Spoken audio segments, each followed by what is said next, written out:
Hi guys, I'm Peyton, the marketing manager at Gadget, and I'm going to show you a couple tips on how to use the new glass install tool.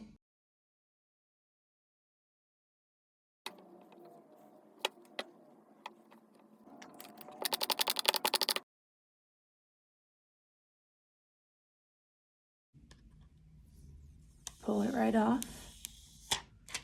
Then from the bottom of the phone, line it up, drop it down, run your finger up all the way.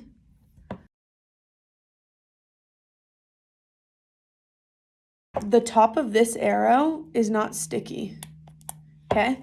So you want to take the top of the arrow, peel it back, and as you're doing that, place your finger on the guard to hold it down. This will release and lift up the reverse case. Now, if your finger isn't on here, sometimes it does get stuck on the top of the guard. So the trick is to put your finger down and release. And there you go. It's done.